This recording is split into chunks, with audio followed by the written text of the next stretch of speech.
College admission কবে থেকে শুরু হবে, জয়েন্ট এন্ট্রান্সের রেজাল্ট কবে পাবলিশ হবে, জেনপাস, ইউজি এবং জিএনএম এএনএম এর ফর্ম ফিল আপ বা পরীক্ষা কবে হতে চলেছে, এই নিয়ে তোমাদের মধ্যে একাধিক ডাউট রয়েছে।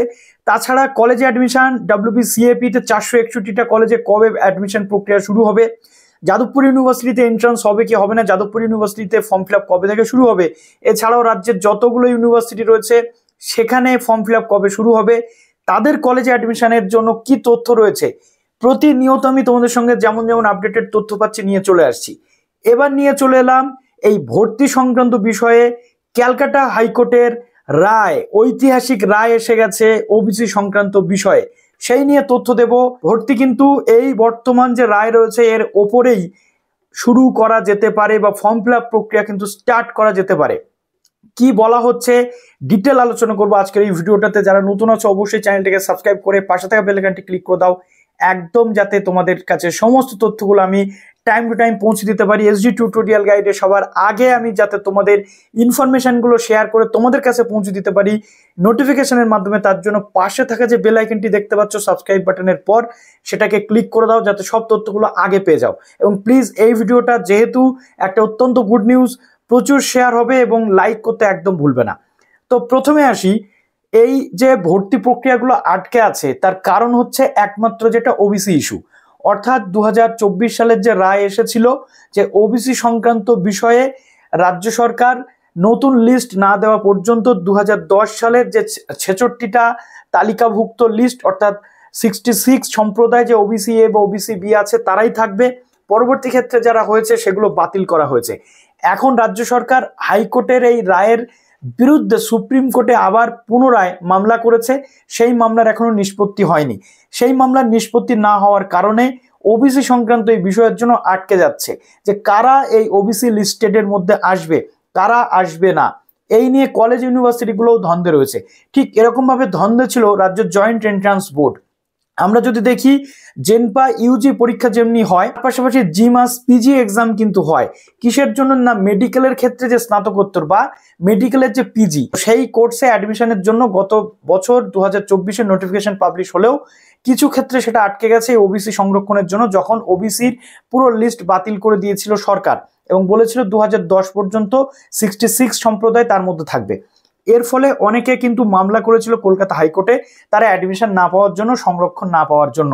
ঠিক সেই মামলাটি গতকাল শুনানি হয়েছে এবং তার রায়ও কিন্তু চলে এসেছে বিচারপতি চন্দ্র স্যারের বেঞ্চ থেকে।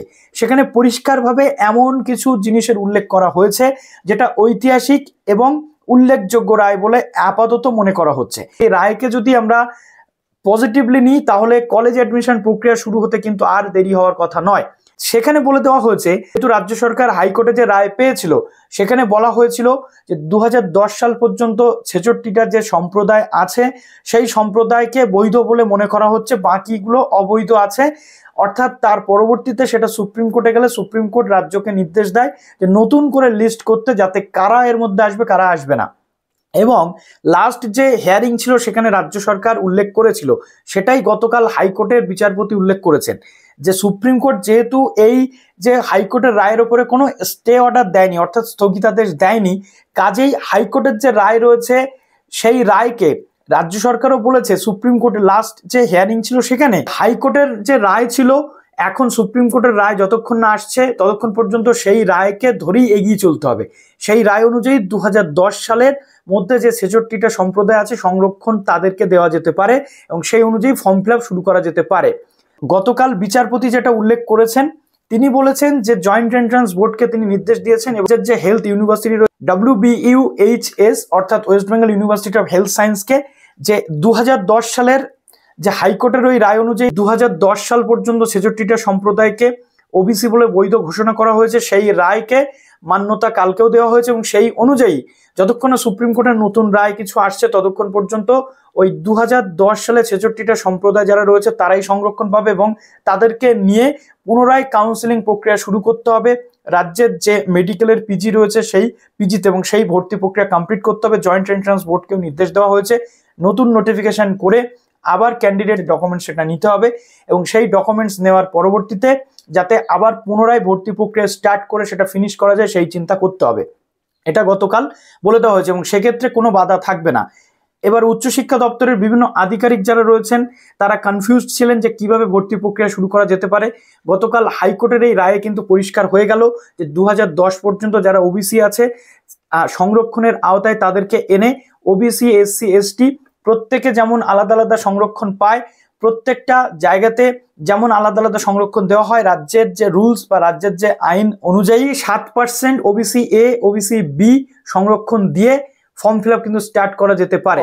এই মামলার ফলে যে রেজাল্ট বেরিয়ে আসলো তাতে করে এটা পরিষ্কার, উচ্চশিক্ষা দপ্তরও আশা করি প্রশ্নের উত্তর পেয়ে গেছে যে সুপ্রিম কোর্ট যেহেতু কোনো নির্দেশিকা এখনো প্রোভাইড করেনি বা রায় প্রোভাইড করেনি, কাজেই এই পুরনো যে রায় রয়েছে সেই রায় অনুযায়ী ভর্তি প্রক্রিয়া স্টার্ট করে দিতে পারে রাজ্য সরকার বা উচ্চশিক্ষা দপ্তর, যেটা গতকাল বিচারপতিও বলেছেন যে কোনো ভর্তির ক্ষেত্রে এই জটিলতা থাকার কথা নয়।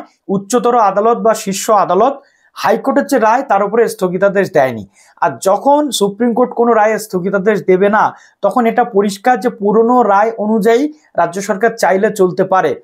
তাহলে যদি জয়েন্ট এন্ট্রান্স বোর্ড মেডিকেলের যে পিজির ক্ষেত্রে, স্নাতকোত্তরের ক্ষেত্রে কাউন্সিলিং প্রক্রিয়া স্টার্ট করে ওই রায় অনুযায়ী ভর্তি করাতে পারে, তাহলে উচ্চশিক্ষা দপ্তরের কাছে আর কিন্তু কোনো বাধা নেই ডব্লিউবিসিএপি বা অন্যান্য ক্ষেত্রে যে ভর্তির প্রক্রিয়াগুলো সেটা স্টার্ট করে দিতে। এখন রাজ্য সরকার সুপ্রিম কোর্টের পরবর্তী নির্দেশের অপেক্ষায় থাকবে নাকি ভর্তি প্রক্রিয়া স্টার্ট করে দেবে গতকালকের রায়ের অনুযায়ী, সেটা এখন দেখার।